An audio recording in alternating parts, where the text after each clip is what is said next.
эцсийн зорилгоо гоё бийтэй болох байна шүү дээ. Тэгвэл гоё бийтэй болоход хүмүүс нэг буруу ойлголт байгаа.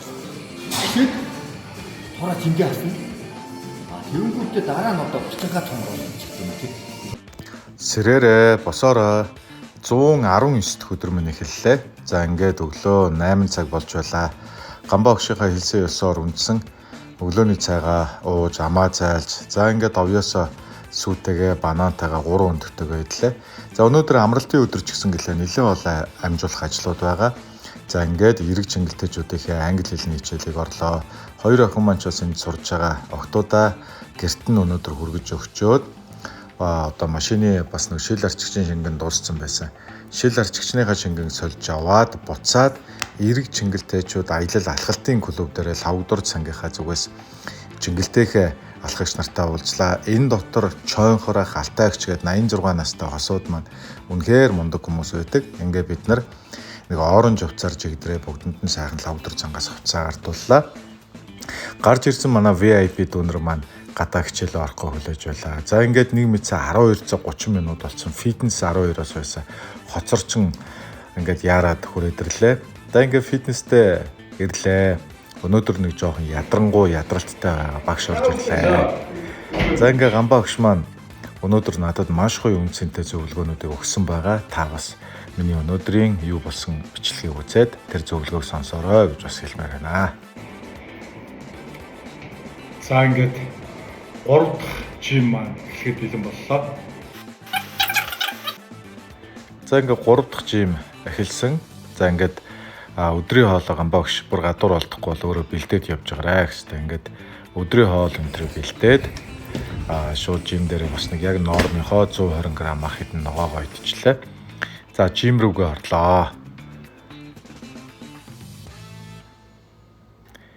Багш түр нэг гарчаад ирээ гэсэн намайг 5 минутынхаа халаалтыг хийж байгаарай гэхээр нь за ер нь нэг яг 10 минут дандаа гүйжтэй юм чинь 10 минут гүйчлээ. Жим дээр нэг гоё үг байдаг. Гол нь хүсэх хэрэгтэй гэдэг. Энэ ч маш үнэн. Ер нь ямар ч ажил хийсэн байх хүн өөрөө 1000 одоо дургүй байгаад байвал түүний хийнэ гэж байхгүй шүү дээ. За ингээд эхний дасгал эхэллээ. Сууж дэшээ босно 50 удаа. За ингээд гамбаа өгш маань надад зөвлөлөө. Би ч бас уг нь бол нэг 50 байтугай сууждаг байсан. За 50 дэшээ сууж бослоо. Өнөөдөр бол хөлийн дасгал руу шууд орсон байгаа. За гэхдээ бас ч гэж дэшээ бос суухад бас гайгүй байсан шүү. За эхний ээлжинд бос суугаа дараа нь 5 кг-ийн дээр нуруунд дээрээ тавилаа. За дараагийн удаа 10 кг-ийн штанг багш нуруунд дээрээ тавиад өргөсөн.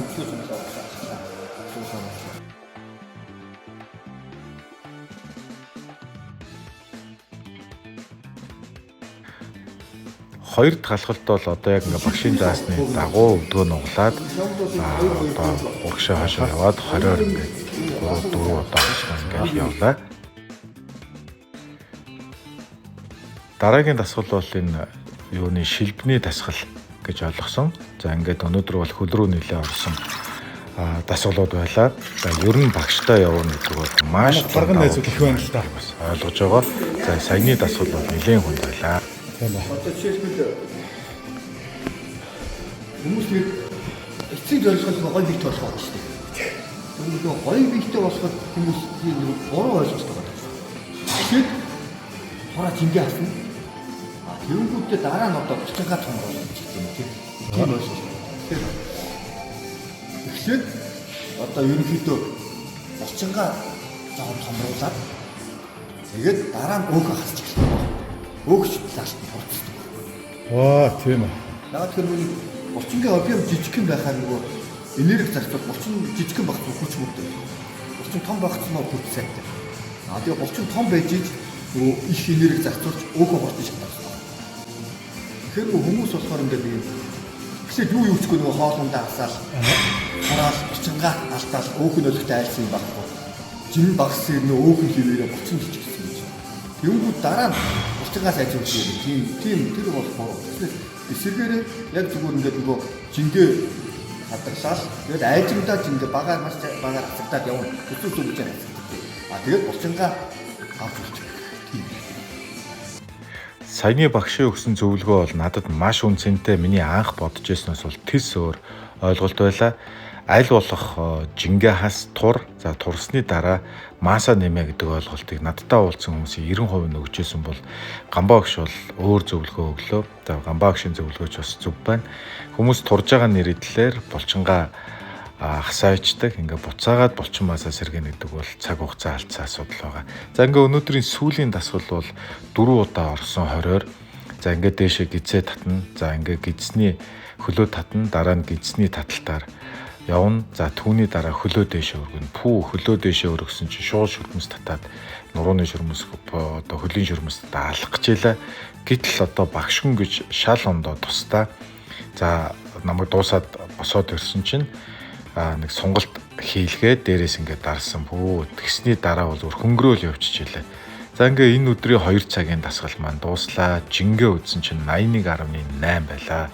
Багштайгаас нэлээд олон зөвлөгөө ярьж сууж агаад гарч ирлээ. Тэгээд Гамбаа багш бол үнэхээр одоо юу гэх яг энэ фитнес жим анхлан суралцж байгаа хүмүүст бол маш үнцэнтэй зөвлөгөө өгдөг.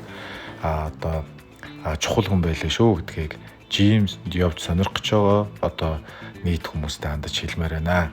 Тэгээ багшгүйгээр битээ ихлээрэй л гэдгийг та хэдтэй бас зөвлөмөр байна. Өнөөдөр бол нэлээд шамбилаа, ядарлаа. За ингээд гарч ирээд одоо шууд буцад ажлуудаа цуцлаа гэртээ харихаар шийдлээ. За миний хуучин өмсөжсэн шорт энэ одоо влог бүгд ингээд томдсон. Одоо ингээд таарсан хувцснуудаа буцааж авандаа л гэж бодож байна. За ингээд жимээс гарч ирлээ. Гэрлүүгээ явлаа.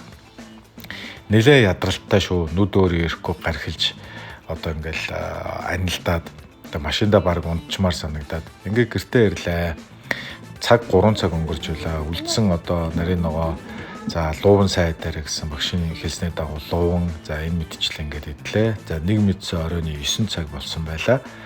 За орой 9 цагаас лир тарга уугаад амарлаа. За та бүхэн бас сайхан амраарай.